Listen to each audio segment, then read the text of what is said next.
विघ्नहर्ता श्री गणेश, श्री गणेश, श्री गणेश।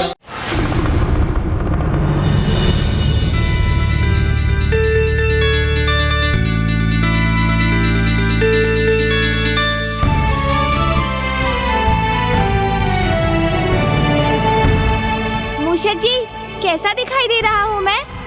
मामा श्री हरिनारायण के विवाह में मैं सर्वाधिक सुंदर प्रतीत होऊंगा अथवा नहीं? आप तो जिन भी वस्त्रों को धारण करते हैं सर्वथा अद्भुत ही प्रतीत होते हैं प्रभु। मूषक जी, आप बोल कुछ और रहे हैं और आपके भाव कुछ और दर्शा रहे हैं। मुझे बताइए ना, तो क्या मैं कोई अन्य वस्त्र धारण करूं? आप अत्यंत मनभावन प्रतीत हो रहे हैं। अब 50वीं बार नवीन परिधान धारण करने की क्या आवश्यकता है प्रभु? हाँ, आप ये उचित कह रहे हैं कि शुभ अवसर पर लाल अथवा पीला वस्त्र ही धारण करना चाहिए और मुझे तो इन लाल वस्त्रों में ही जाना चाहिए। बस अब उत्तम आभूषण भी धारण कर लेता हूँ।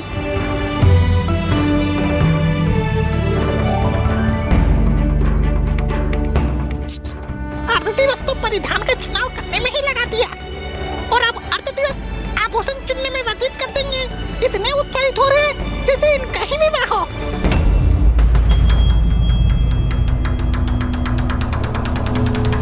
और इन्हें तो श्री हरिनारायण के विवाह का निमंत्रण भी नहीं आया। अब कैसा दिखाई दे रहा हूँ मैं मूषक जी? वाह, अत्यंत अद्भुत। ओह, मामा जी के वस्त्र। प्रभु, आप ही तो उनका चुनाव करने वाले थे। वो तो मैं कर भी चुका हूँ। मैंने स्वयं अपने लिए भले ही वस्त्र चुनने में अत्यधिक समय बिताया, किंतु मामा जी का परिधान तो मैं पूर्व में ही निर्धारित कर चुका हूँ। मामा जी तो वही वस्त्र धारण कर विवाह के मंडप पर जाएंगे। आप स्वयं देख लीजिएगा मूषक जी।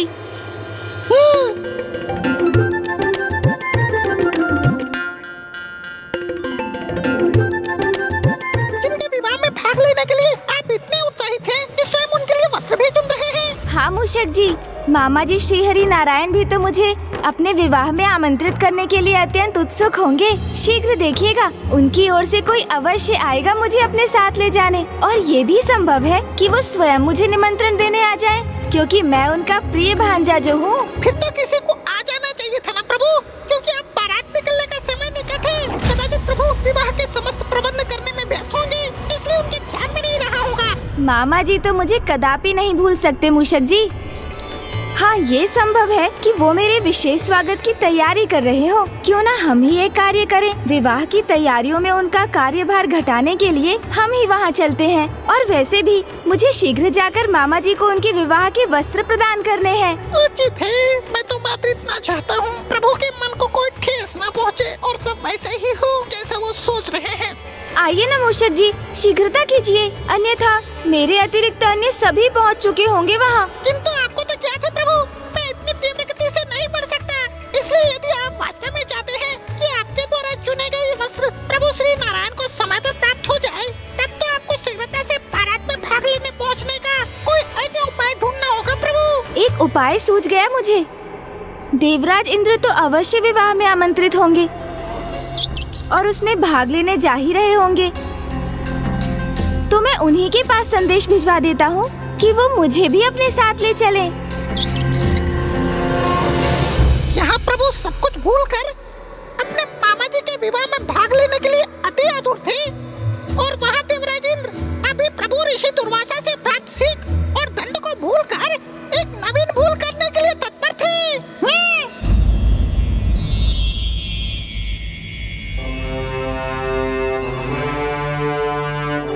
अति उत्तम। अब आप इस विवाह के उत्सव में सर्वश्रेष्ठ दिखेंगे। सर्वश्रेष्ठ तो मैं दिखूंगा ही देवी शची। देवराज इंद्र जो हूँ। तो फिर हम प्रस्थान करें देवराज? नहीं देवी शची, आप मेरे साथ नहीं चल रही हैं। आपको माता लक्ष्मी की ओर से अन्य देवियों के साथ आना होगा। और वैसे भी मैं देवराज इंद्र, वर्षा और बवंडर का देवता होने के नाते समय के पूर्व विवाह स्थल पर पहुंचकर अग्रस्थान मुझे प्राप्त करना होगा, क्योंकि इस विवाह में अग्रस्थान प्राप्त करने का अधिकार केवल देवताओं और स्वर्ग के राजा देवराज इंद्र का ही है। किंतु स्वामी, आप उस अग्रस्थान को लेकर इतनी चिंतित क्यों हैं? चिंतित नहीं देवी शची, किंतु ये स्थान केवल मुझे ही प्राप्त होना चाहिए, क्योंकि ये स्थान प्राप्त करने वाले को ही सर्वाधिक महत्व प्राप्त होता है, और वो सदैव वर के साथ ही होता है। और मेरे अनुसार उस अग्रस्थान के योग्य अन्य कोई नहीं है, इसलिए मैं देवराज इंद्र वहां समय के पूर्व पहुंचूंगा। स्वामी, ये क्या है स्वामी?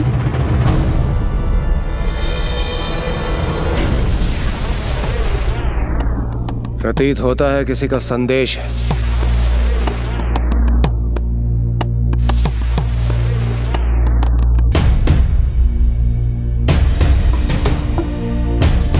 प्रणाम देवराज, मुझे ज्ञात है आप मामा जी के विवाह में भाग लेने जा रहे होंगे।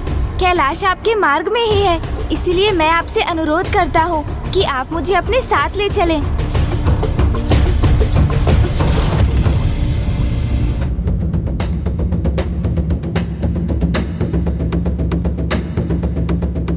अब ये नन्हा बालक भी मुझे आदेश देने लग गया।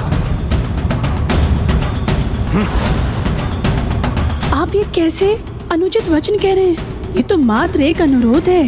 अनुरोध ही तो नहीं है ये, वो मुझे अपने साथ ले जाने के लिए कह रहे हैं। मैं देवराज इंद्र हूं, किसी का व्यक्तिगत सहायक नहीं। मैं पार्वती पुत्र को कदापि अपने साथ नहीं ले जाऊंगा, भले ही मुझे महादेव से इस विषय में चर्चा क्यों न करनी पड़े। रावत! इंद्र,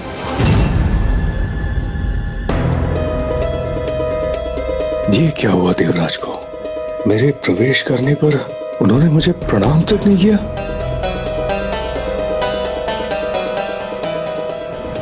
अर्थात असुरों पर विजय एवं स्वर्ग का सिंहासन पाकर इंद्रदेव के अहंकार का कोई चरम सीमा ही नहीं रही।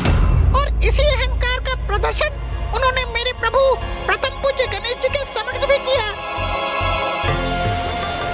मूषक जी, आप भी तनिक उत्साह का प्रदर्शन कीजिए ना, और तीव्र गति से चलिए।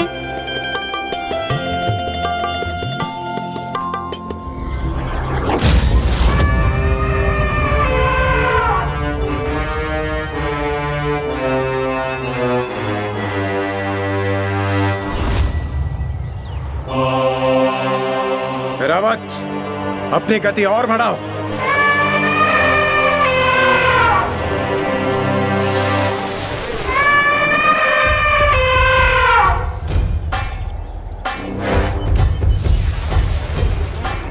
इंद्रदेव, देखा प्रभु, सर्वप्रथम आपके संदेश की उपेक्षा की देवराज ने, और अब आपकी भी उपेक्षा कर रहे हैं। आपकी ओर देखा तक नहीं उन्होंने प्रभु। तो अब देख लेंगे मूषक जी। इंद्रदेव, रुकिए इंद्रदेव। देवराज,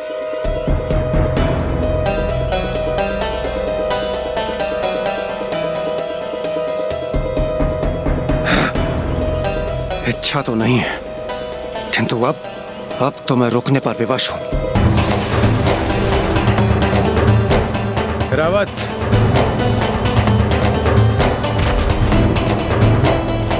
मैं वहां जितनी शीघ्र पहुंचने का प्रयास कर रहा हूं, पार्वती नंदन मुझे उतना ही विलंब करवा रहे हैं। प्रणाम देवराज इंद्र। आप भी अवश्य मामा जी के विवाह के उत्सव में भाग लेने जा रहे हैं ना? हाँ गौरी पुत्र, और मैं तनिक भी विलंब नहीं करना चाहता, क्योंकि बारात निकलने में बस कुछ ही समय शेष है। देवराज इंद्र, मैंने आपको एक संदेश भेजा था, कदाचित वो आपको प्राप्त ही नहीं हुआ। मैं तो आपके साथ वहाँ जाने का इच्छुक हूँ, तो आप भी मुझे अपने वाहन ऐरावत जी पर अपने साथ ले चलिए ना। इससे मैं भी वहाँ समय पर पहुँच जाऊंगा। संदेश नहीं, आदेश था वो।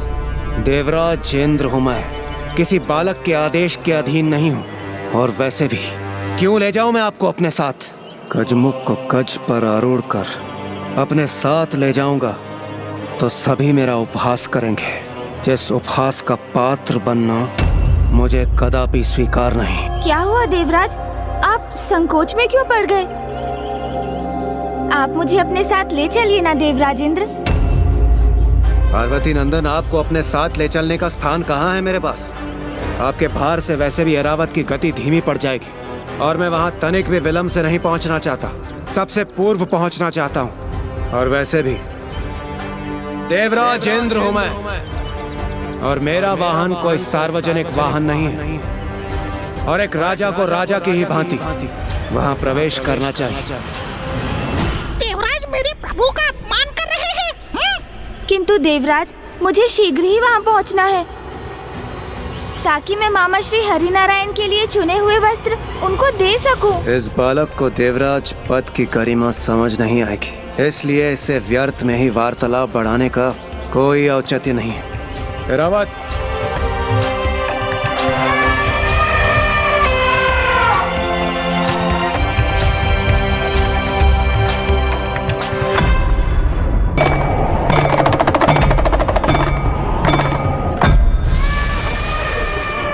देवराज ने तो मेरा अनुरोध स्वीकार ही नहीं किया मूषक जी। देवराज ने जो किया वो सर्वथा अनुचित है। अर्थात उन पर अहंकार का ऐसा प्रभाव हुआ कि अग्र स्थान पर स्थित होने के लिए इंद्रदेव प्रथम पूज्य को भी छोड़कर आगे बढ़ गए। तभी तो उन्हें उनके इस अहंकार का परिणाम भुगतने में अधिक समय नहीं लगा, क्योंकि उन्हें उचित सीख देने हेतु स्वयं महादेव अपने अवधूत अवतार में प्रकट हुए थे।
मुझे ज्ञात नहीं देवगुरु उन पर किसका प्रभाव है, किंतु उनकी मनस्थिति पूर्ण रूप से बदल चुकी है। मेरे अनुसार से उन पर अहंकार का प्रभाव है और अहंकार से जो प्रभावित होता है वो अवश्य बड़ी से बड़ी भूल करता है। मुझे भय है देवगुरु, कहीं स्वामी से कोई ऐसी भूल ना हो जाए जिसे सुधारना कठिन हो। इसलिए देवगुरु मेरी आपसे विनती है, आप स्वामी की और मेरी सहायता कीजिए।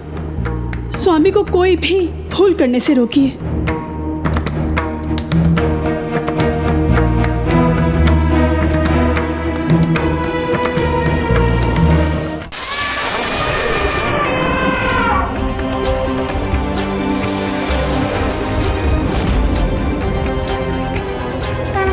ये कौन है मेरे मार्ग में?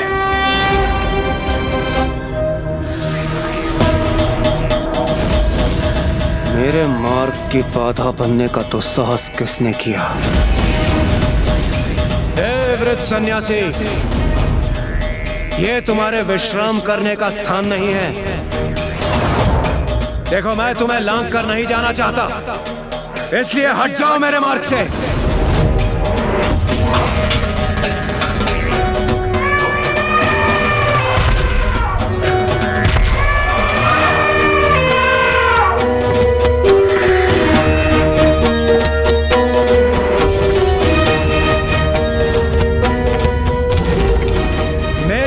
की गर्जना तुम्हारे कर्णों में ना पड़े, असंभव है ये। कदाचित तुम ऐसे नहीं मानोगे। मुझे स्वयं वहां आकर तुम्हें अपने मार्ग से हटाना होगा।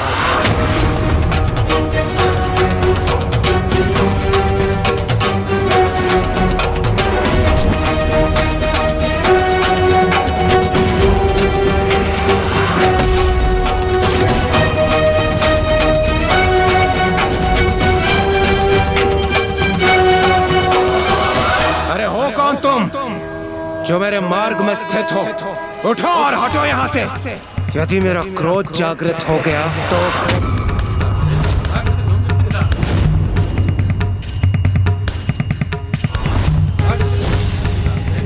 उचित है। मेरे क्रोध के भय से ही तुम्हारी बुद्धि अपने उचित स्थान पर लौट आई। अपनी बुद्धि का थोड़ा और उपयोग करो और अपने समक्ष खड़े देवराज इंद्र को प्रणाम करो और हटो मेरे मार्ग से।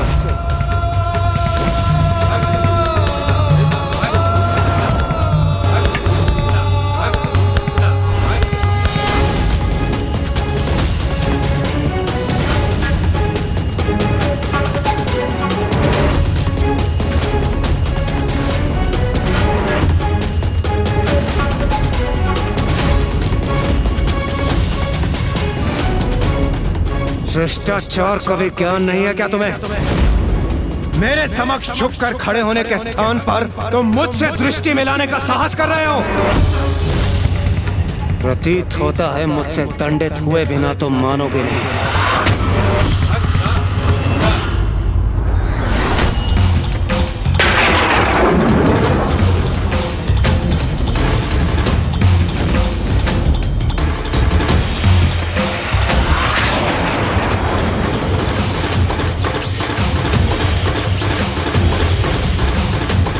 अंतिम चेतावनी दे रहा हूं मैं तुम्हें। अपना परिचय दो मुझे और क्षमा याचना करो मुझसे, अन्यथा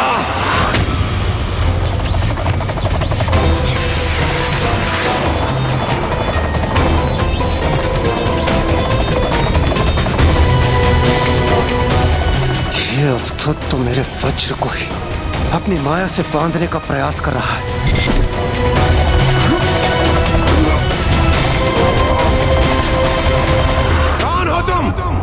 तुम जो भी हो, बहुत बड़ी भूल कर रहे हो। देवाधिपति देवराज इंद्र से उलझकर।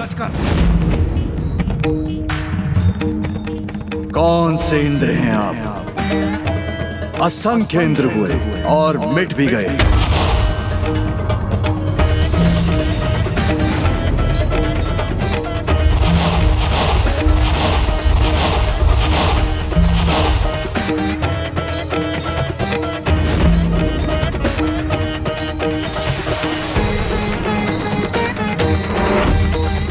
वर्तमान इंद्र हूं मैं और मेरे साथ माया करने का दुस्साहस मत करना, अन्यथा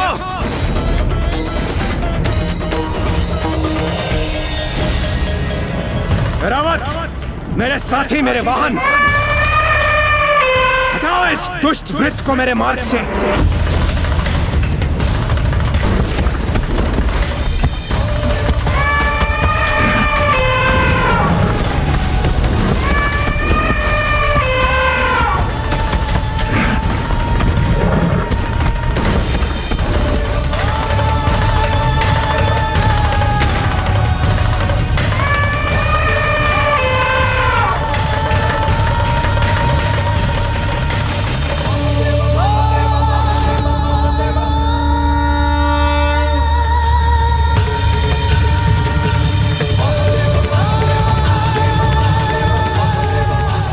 ये तुम जिस भी माया का प्रयोग कर रहे हो, उसके प्रभाव से भी तुम मुझे नहीं रोक सकते।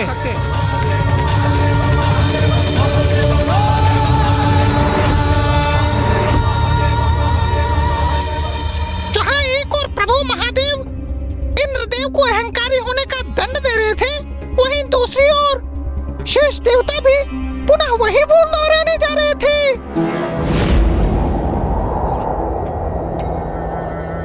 आप चिंता मत कीजिए मूषक जी, मैं तो समस्त देवताओं को अत्यंत प्रिय हूँ। और जब सभी देवता इसी मार्ग से जाएंगे तो मैं उनमें से किसी के साथ अवश्य चला जाऊंगा। ये कहकर आप मुझे सांत्वना दे रहे हैं प्रभु, अथवा स्वयं को? आज आप इस प्रकार नकारात्मकता के सागर में क्यों डूबे हुए हैं मूषक जी? वो देखिए वरुण देव, वो अपने वाहन मगर पर आरूढ़ होकर इसी दिशा में बढ़े आ रहे हैं। वो अवश्य मुझे अपने साथ ले जाएंगे। प्रणाम वरुण देव, मुझे भी अपने वाहन मगर पर आरूढ़ कर अपने साथ ले चलिए, क्योंकि मेरे मूषक जी की गति थोड़ी मध्यम है, इसलिए उनके साथ जाने में मुझे विलंब हो जाएगा और मैं प्रभु श्री हरि नारायण को उनके वस्त्र नहीं दे सकूंगा। कितना विशालकाय उदर है इनका। यदि ये मेरे साथ विवाह उत्सव में जाएंगे तो सर्वप्रथम भोजन ही करना आरंभ कर देंगे। मेरा भी मान भंग होगा। इनके साथ आने से मेरे मगर की गति भी क्षीण हो जाएगी और मैं अग्रस्थान प्राप्त करने के लिए भी वहाँ उचित समय पर नहीं पहुँच सकूंगा। वरुण देव भी प्रभु को अपनी स्वीकृति नहीं दे रहे हैं। क्या हुआ वरुण देव, आप किस विचार में डूब गए? गणेश जी, मैं अपने मगर को लेकर विचार मग्न था। वो तो अपने शरीर से इतने दुर्बल है, फिर वो आपका भार कैसे संभाल सकेंगे? मुझे क्षमा कीजिए पार्वती नंदन, और वैसे भी वहां मुझे शीघ्र पहुंचना है। किंतु आप निराश मत होइए पार्वती नंदन, अभी वायुदेव अपने 12 सिंगा मृग पर आरूढ़ होकर शीघ्र ही यहाँ से जाने वाले हैं। वे अपने साथ आपको अवश्य ले जाएंगे। मुझे विलंब हो रहा है, मुझे आज्ञा दीजिए गणेश जी। वरुण देव स्वार्थी भी है और चतुर भी।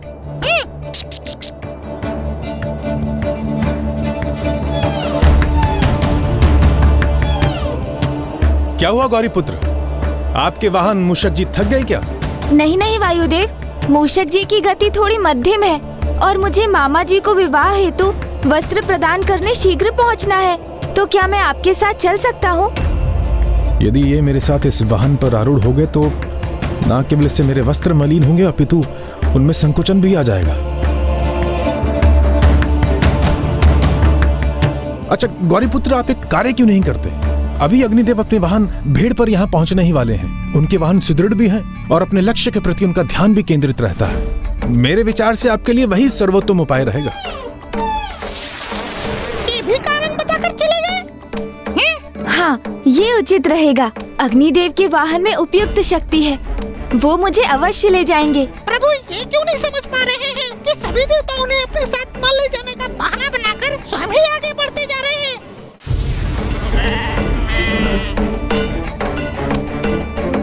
प्रणाम गणेश जी। ये क्या, ये तो प्रस्थान कर रहे हैं। अग्निदेव, मुझे ज्ञात है आप शीघ्रता में हैं, किंतु क्या आप कृपया मुझे अपने वाहन पर साथ ले चलेंगे? मुझे शीघ्र वहां पहुंचकर मामा जी श्री हरि नारायण को ये वस्त्र देने हैं, जो मैंने विशेष रूप से उनके विवाह हेतु चुने हैं। इनकी इस सूंड और इतने विशाल करने के साथ यदि मैं वहां पहुंचूंगा तो मेरी ओर भला कौन देखेगा? और इतने महान उत्सव में क्या मेरे मान को क्षति नहीं पहुंचेगी? कदाचित इनके मन में प्रभु की सूंड और उनके कर्ण को लेकर कोई विचार उत्पन्न हो रहे हैं। अन्य सभी देवताओं के समान अब तो आप भी किसी विचार में खो गए अग्निदेव।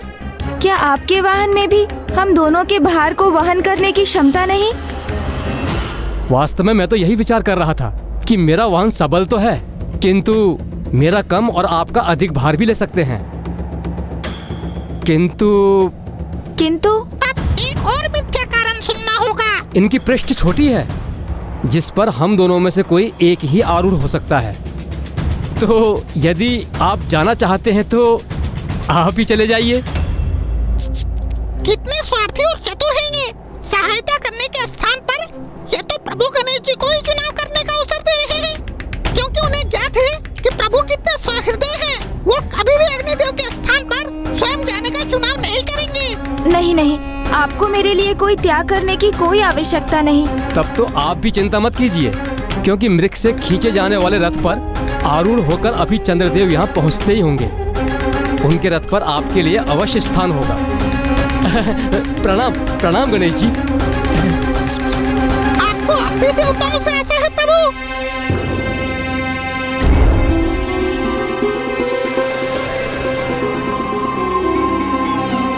प्रणाम पार्वती नंदन। चंद्रदेव, मुझे भी अपने वाहन पर अपने साथ ले चलिए ना।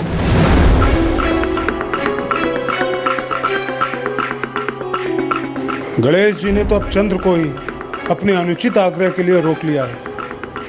कहीं ये हमसे भी इन्हें अपने साथ ले चलने का अनुरोध न कर दें। मैं आपको निराश नहीं करना चाहता गौरीपुत्र।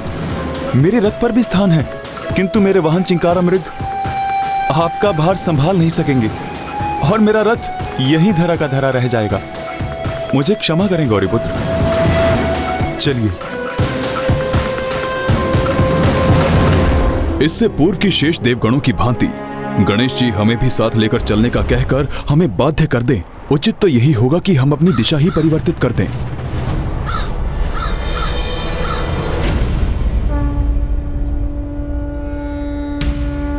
शनिदेव और यमराज भी मुझे बिना लिए चले गए।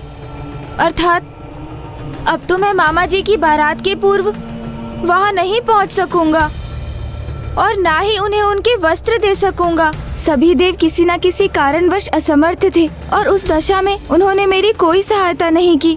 असमर्थ? सभी देवता ने आपसे असत्य कहा प्रभु। असत्य कहा? किंतु क्यों?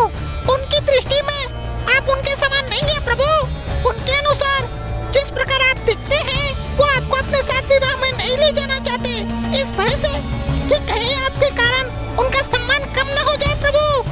और उनका आपके बारे में ऐसा सोचना आपका अपमान है जो मैं कदापि सहन नहीं कर सकता।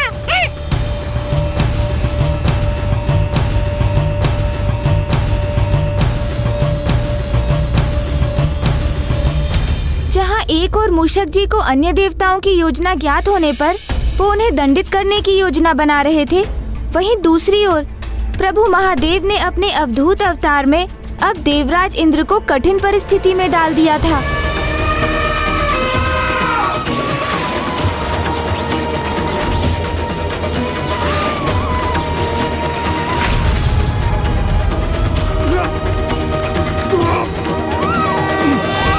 मैं अपने वज्र को संभाल क्यों नहीं पा रहा हूँ? इस अवधूत ने अब यह कैसी माया की है मेरे वज्र पर, जो इसका भार निरंतर बढ़ता ही जा रहा। इसे संभाल पाना मेरे लिए दुष्कर क्यों होता जा रहा?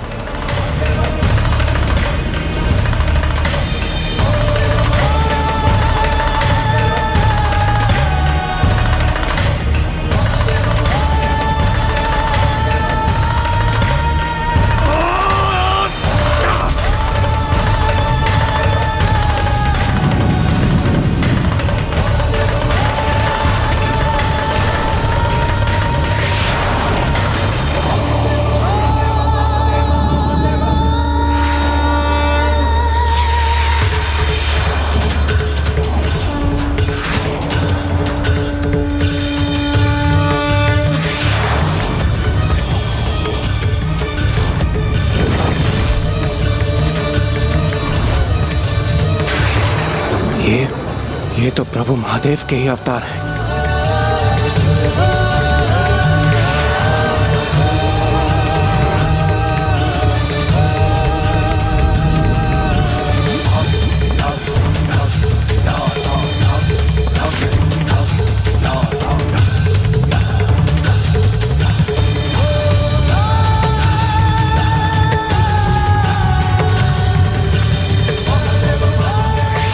हे करुणा निधान, दया कीजिए प्रभु।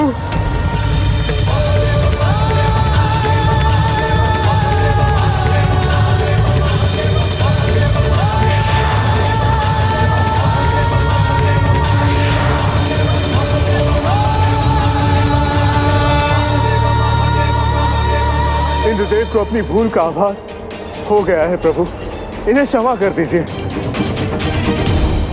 अभी इनका शासनकाल समाप्त नहीं हुआ है, इन्हें अभय दान दीजिए महादेव। इन्हें उचित सीख प्राप्त हो चुकी है। हे महादेव, मुझे क्षमा कर दीजिए प्रभु। हे अवधूत महादेव, मैं आपसे क्षमा याचना करने के भी योग्य नहीं बचा। यहाँ अपने घुटनों पर स्थित आपके इस विराट स्वरूप को अपने समक्ष देखकर मुझे ये ज्ञात हो चुका है स्वयं को महान समझने वाला मैं देवराज इंद्र आपके विराट स्वरूप के समक्ष कितना तुच्छ हूं। प्रभु, मेरा अहंकार तो आपके तेज के प्रभाव से ही भस्म हो चुका था। आपके तृतीय नेत्र के तेज का प्रभाव तो उसके उपरांत हुआ था। प्रभु,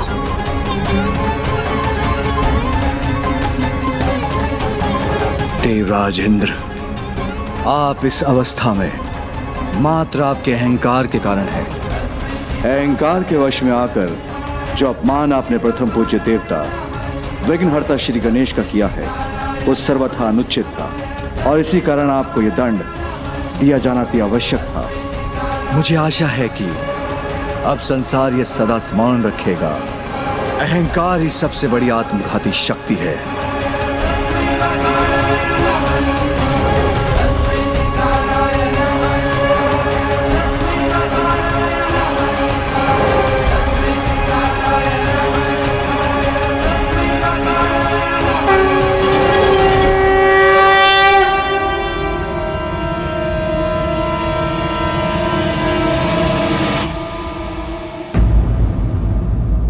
शीघ्रता से लिया गया निर्णय सदा ही संकटकारी होता है, इसलिए व्यक्ति को सोच विचार करने में शीघ्रता कभी नहीं करनी चाहिए।